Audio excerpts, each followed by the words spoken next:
అందరికీ hi.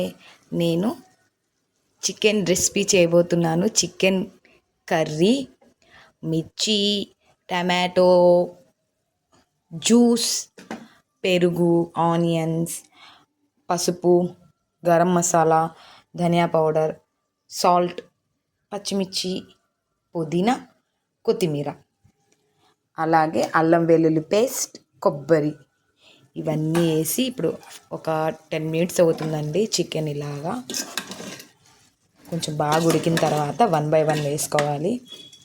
Oil కూడా ఇవన్నీ వేసి కలిపేద్దాం.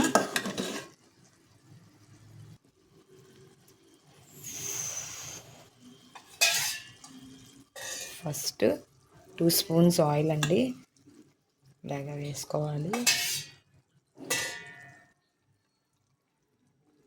2 స్పూన్స్ ఆయిల్ వేసుకున్న తర్వాత బాగా కలపాలి.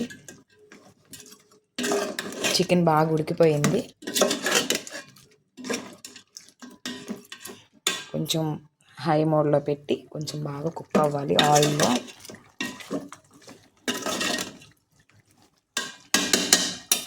ఇప్పుడు ఆనియన్స్,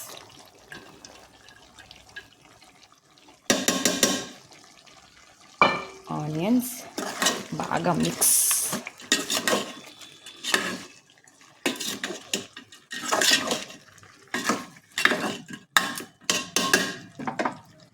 ఇప్పుడు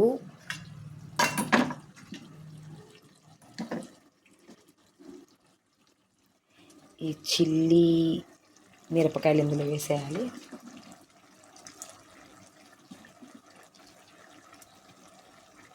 స్పైసీ ఎక్కువ కావాలనుకున్న వాళ్ళు కారం కంటే మిర్చి వేస్తే టేస్ట్ ఎక్కువ వస్తుందండి. సో నేను మిర్చి ఎక్కువ వేస్తాను. ఇప్పుడు పిల్లలు కూడా ఎక్కువ బాగా తింటారు. సో ఇలాగా కొంచెం ఆనియన్ బాగా కుక్ అవ్వాలి. ఇలా ఉల్లిపాయలు బాగా మగ్గిన తర్వాత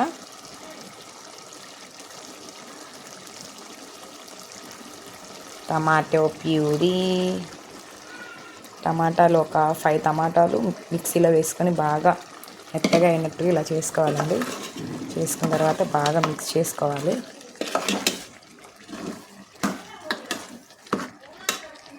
ఇప్పుడు టమాటో ప్యూరీ వేసాం కదండి, అది కూడా అయిపోయింది. ఇప్పుడు ఇందాక నేను ఆల్రెడీ చికెన్ ఉడకపెట్టేటప్పుడు కొంచెం పసుపు వేసాను. ఇప్పుడు కొంచెం లైట్గా వేసుకున్నా, ఎక్కువ కాదు ఎందుకంటే ఆల్రెడీ వేసాం కాబట్టి. ఇందాక చికెన్ కుక్ అయ్యేటప్పుడు కొంచెం సాల్ట్ ఎక్కువ వేసానేమో. సో ఇప్పుడు కూడా కొంచెం లైట్గా, ఎక్కువ వేస్తే మళ్ళీ కసిమైపోయిద్దండి. సో లైట్గా వేసాను. ఇప్పుడు గరం మసాలా,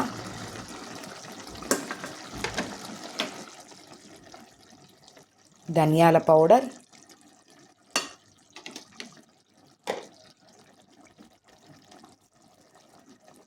కారం అండి ఎక్కువ వేసుకోకండి ఎందుకంటే పచ్చిమిర్చి వేసాం కదా. సో లైట్గా కొంచెం కావాలనుకుంటే వేసుకోవచ్చండి. కాకపోతే నేను పచ్చిమిరపకాయలు ఎక్కువ వేయడం వల్ల కారం తక్కువ వేసాను. ఇలా బాగా మిక్స్ చేసుకోవాలి.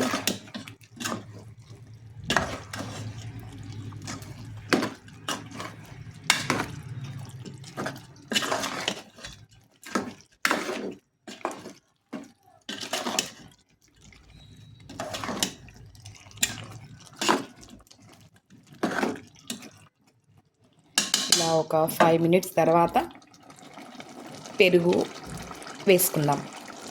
ఇప్పుడు అల్లం వెల్లుల్లి పేస్ట్ అండి. అల్లం వెల్లుల్లి పేస్ట్ వేసుకున్నాం కదా, దాన్ని బాగా మిక్స్ చేయాలి. ఫస్ట్లోనే అల్లం వెల్లుల్లి పేస్ట్ వేసుకోలేదు ఏంది అనుకుంటున్నారా? సో నేను ఇలా వేస్తానండి. ఇలా వేస్తే బాగా టేస్ట్గా వస్తుందని, పచ్చివాసన పోయిద్ది కూడా.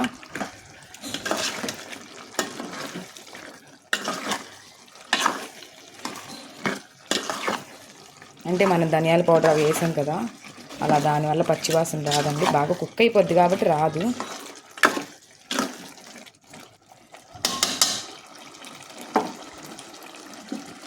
ఇప్పుడు పెరుగు,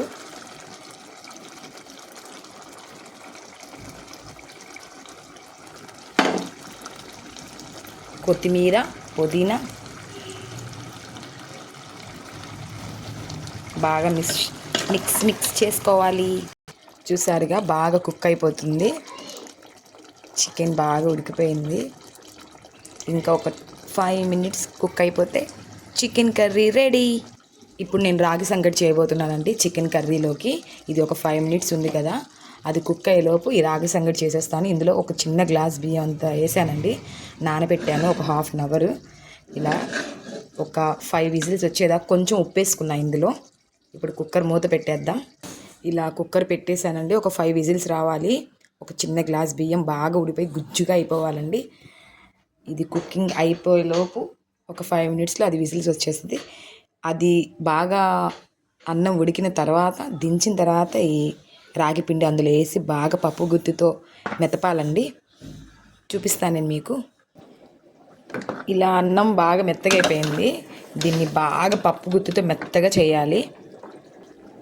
ఇప్పుడు కొంచెం వాటర్ వేసానండి. బాగా పప్పు గుత్తితో అన్నం మొత్తం బాగా మెత్తగా చేశాను. ఆల్రెడీ అయ్యిద్ది, ఇంకొంచెం. ఇప్పుడు ఇందులో రాగి పిండి వేసుకోవాలి. ఇలా రాగి పిండి వేసుకొని బాగా మిక్స్ చేయాలండి. ఇలా బాగా మిక్స్ చేసేయాలి. ఇలాగా ఆ పిండి వేసిన తర్వాత ఇలా అయిపోయిందండి. దీన్ని కొంచెం కుక్ అయిన తర్వాత బాగా పప్పు గుత్తితో మెతుక్కుందాం. పప్పు గుత్తితో మెత్తుకోవాలండి. అయిపోయింది రాగి సంగటి చికెన్ కర్రీ.